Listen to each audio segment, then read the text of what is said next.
Hello folks, how do? So I sound chirpy, but that's because I've started to come back to life from being outside, brain freeze and all the rest of it, and I have actually got a rum in hand. Absolutely delicious. Now I can thank Waitrose for that, because a few weeks ago we were walking around Waitrose because they do a Fish Friday. And the missus likes mackerel and salmon and some other things I don't like. But it's 20% off. And if you can get a special offer and then 20% off, it's actually really very cheap. It's been a couple of quid for a whole fish. I couldn't identify the fish myself. It's probably sea bass or sea bream or mackerel. I don't know. I'm not a fish person. Cod and chips, plaice and chips, mackerel and chips. I don't mind some seafood like whelks, mussels, that type of thing now and again. But most of it, oily fish and stuff, makes me want to honk. I don't like it at all. Anyway, she's happy. And then quite often on the meat counter, they've got a thing called forgotten cuts. And it's cheap cuts of meat that are ideal for the slow cooker.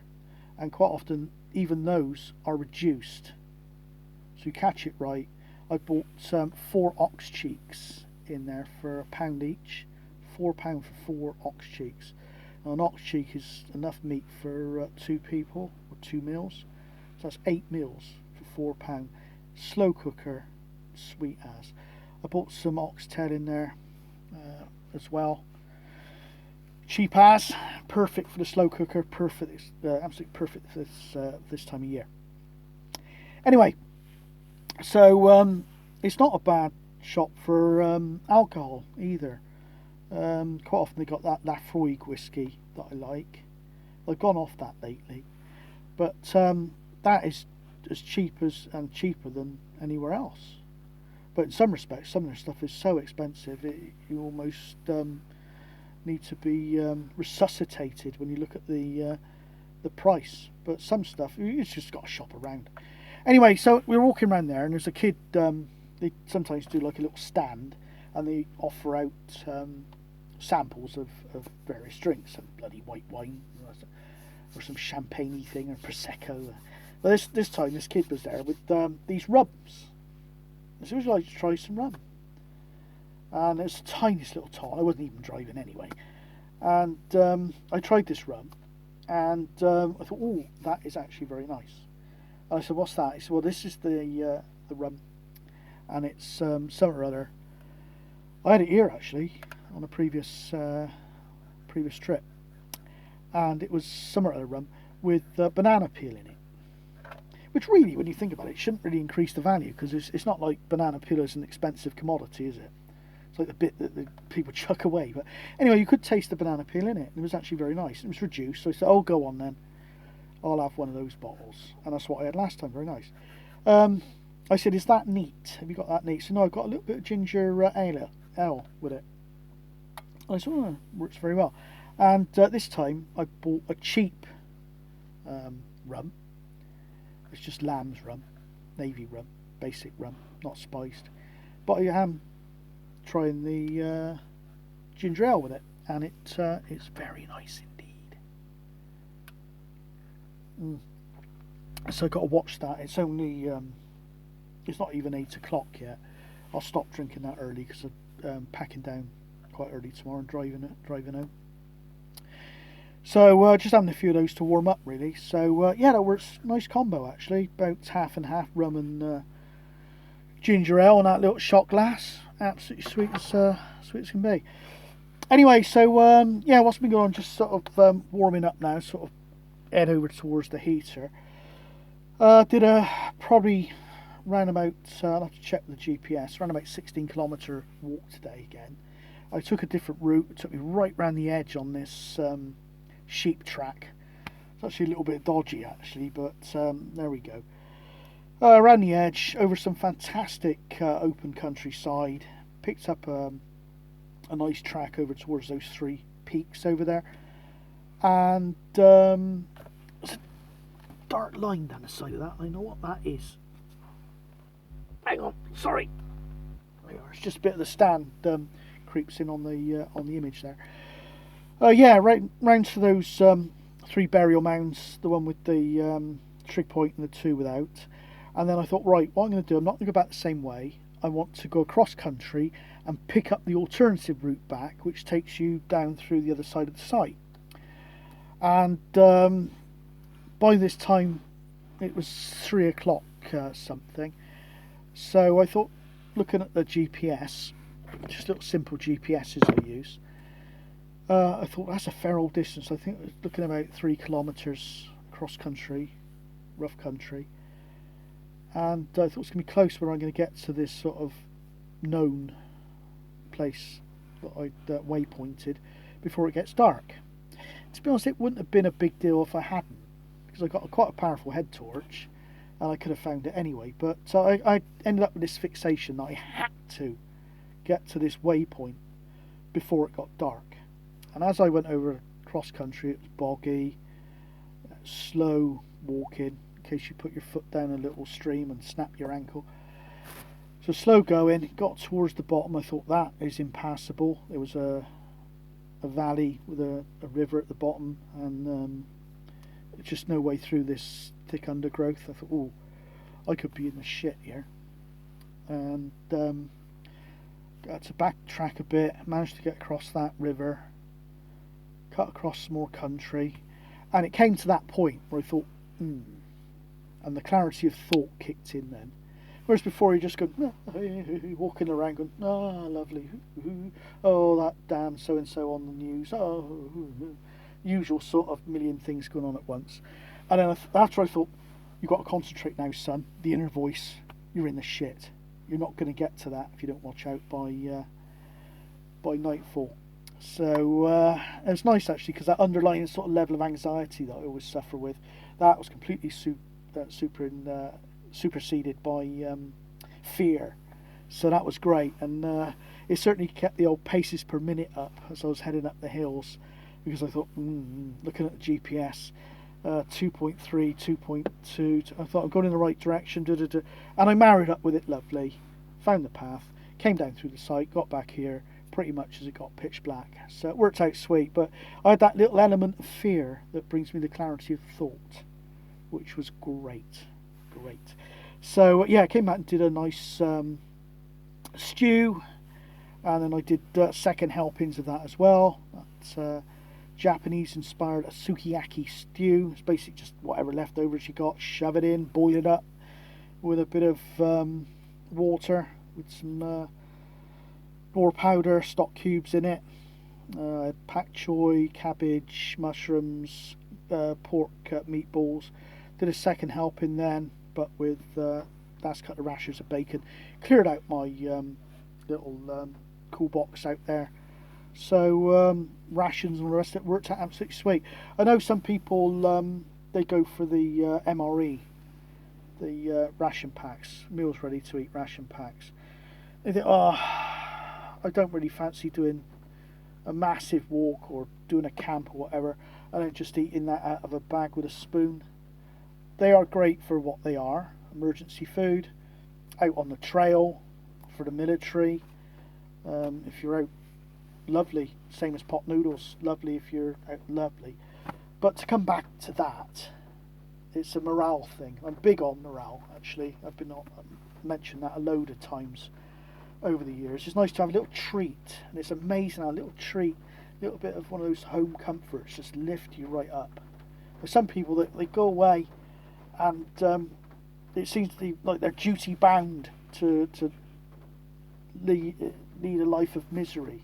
Like I could be here now, no internet connection, eating my grub out of a bag, bloody hexy stove going on there, no computer stuff, nothing. Just go, get into bed at bloody 6 o'clock and cold. No, I've got all the screen, another screen, Chromebook, Bluetooth speaker, rum, decent grub. Alright, I'm eating out of a mess tin set, but it was all nicely done, tasty grub, and morale is good, you know. Same with a lot of, that's pissing down with rain. I got to go out with that bloody ash later on too if it stops. Oh well, rum will fix it. Let's give it a try.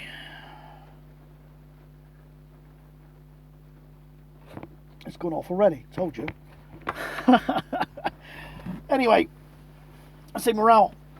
You see a lot of these sort of prepper and radio SHTF people, and I have thought it for a long time. Their setups are too bloody complicated. They've got the touch screens and IP addresses, which is all well and good when you're sort of with it. But for example, I went up at peak a couple of weeks ago with the radio, and I had a bit of brain freeze because the wind was whistling in, my head was cold, and I set everything up. I thought there's absolutely nothing on the radio at all, and I hadn't plugged the antenna in. So you imagine if you then did that sort of thing with one of these complicated setups, and you've got a screen, you plug it into that, and you log into this. If you've got a bit of brain freeze, your hands are cold or too hot, your hands are too hot. These touch screens don't work well when your hands are too hot or too cold. Sweaty fingers don't work, ice cold fingers don't work. LCDs run slow, batteries drain down quickly. I always think simple is best, to be honest. A fair play, if you are going to do something a little bit more complicated, make sure you test it out in all sorts of weather conditions. And also a person's state of mind as well. You might be an expert, absolute expert.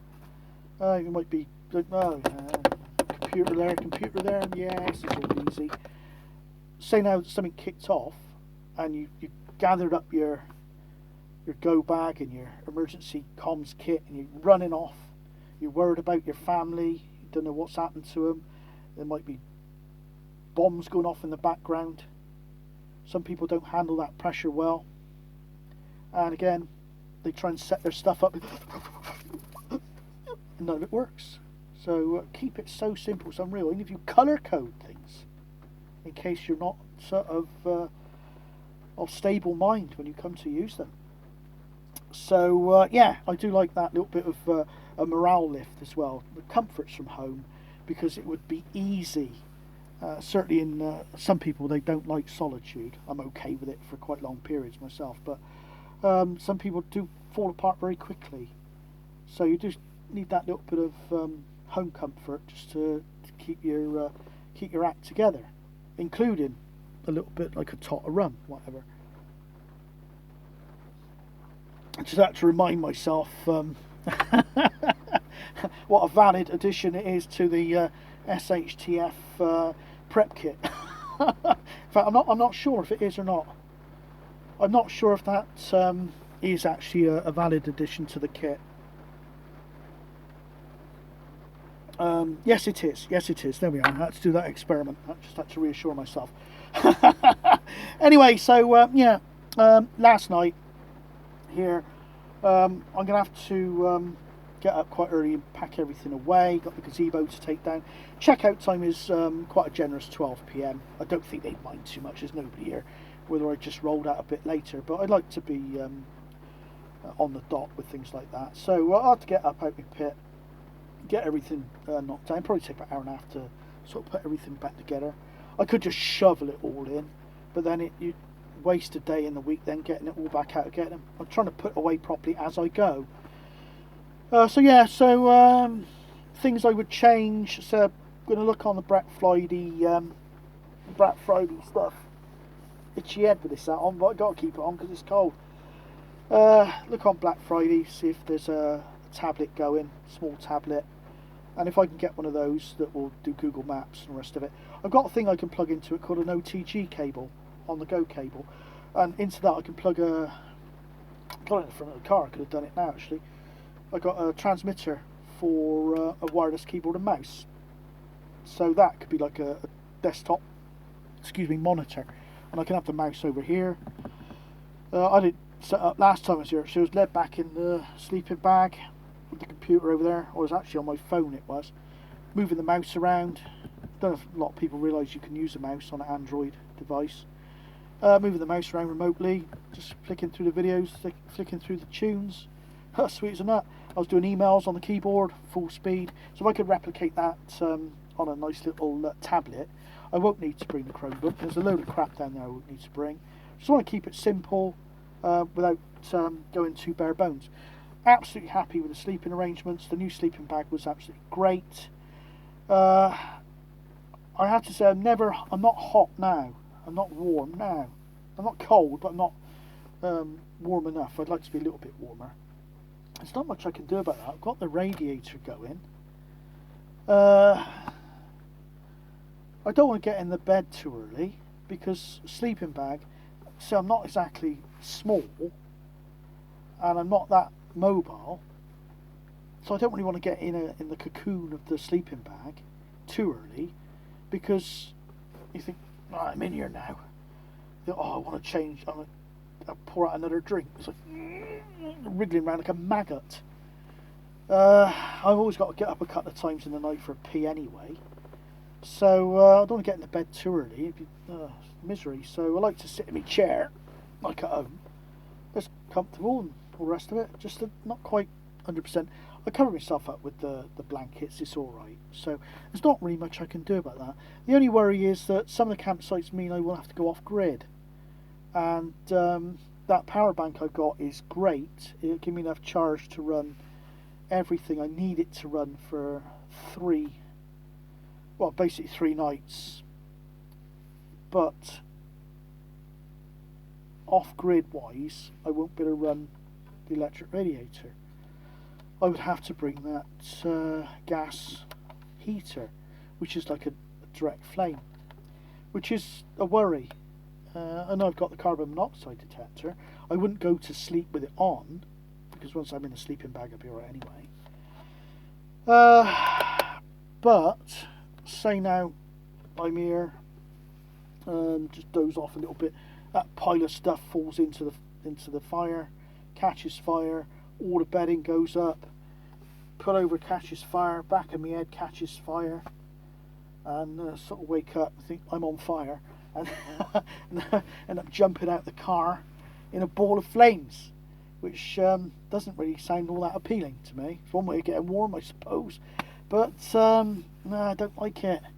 So what's the answer? Do I actually just stick to campsites where I've got an electric hookup, or do I look at maybe making or buying a much bigger power bank, and I'm talking much bigger, that would run something like this radiator for a few days?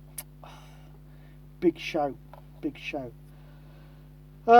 Anyway, there we go. I did on my last video I put up on UKCB TV, I did say, does anybody know any campsites where I can just park up and walk straight out of the campsite up onto some decent hills? Great response to the video. So loads of people saying, oh, lovely to see you, great to see you, blah blah blah, welcome back, and all this type of stuff, but not one specific recommendation for a campsite. So I do fear that certainly what I do with the radio stuff is actually alien to most people. I don't think it must be just specific to a few of us that really got into this type of outdoor stuff, the radio, that so few would sort of, I think they like watching it, but when it actually it comes to actually doing it, I think it's a different thing, especially in the winter time. So yeah, very thin on the ground with suggestions for campsites there. So I found a couple, but they're off grid, so perhaps they'll have to wait until warmer times. Then off grid is no problem.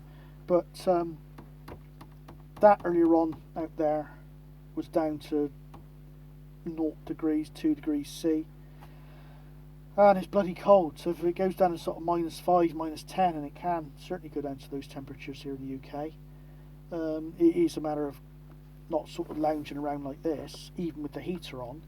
It is getting a sleeping bag. So I suppose I could do off-grid, but it would literally be off-grid that would run the comm stuff, the IT stuff, and I would just have to get in the sleeping bag. I would just have to get in there, hot water bottle, a lot. And then you start thinking, a bit grim, but perhaps I'd do 2 nights instead of 3 nights. I've now done 15, maybe 16 nights in this. Not consecutively. I did 3 nights in Devon, 5 nights here before, 5 nights here before, 3 nights again this time. And yeah, I can do long periods, but perhaps if I have to go off grid I could do a shorter period. So yeah. Anyway, I'm rambling on again. 20 minutes has gone. So I will pour out another rum. Hopefully this rain will go off. Maybe I need to have more rum to make it go away. So I've got to go down to the rubbish bins and stuff. Oh God. I don't mind rain, but it's been absolutely phenomenal this last few weeks. Absolutely phenomenal. And before I sign off, a lot of people say, "Oh, isn't it lovely just to lie back and listen to the rain, the droplets." It was raining so hard here a couple of weeks ago when we had those storms. It was like there was somebody up on the roof with a playing a drum. It's like, oh, in the end, it's like, I'm going crazy, climbing up. But luckily I've got some earplugs, so I put those in, no problem at all. So there we are. Anyway, that's the last of the vlogs from here this time.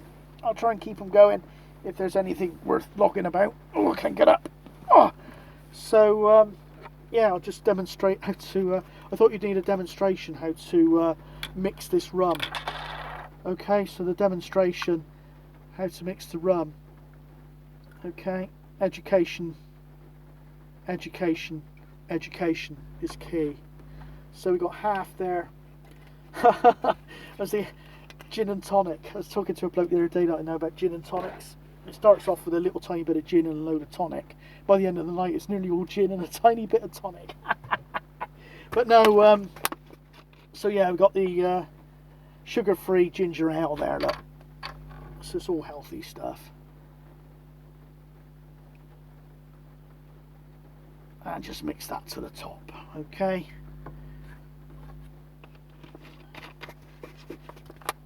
Oh. So there we go, cheers, and all the best from Mid Wales. Till next time.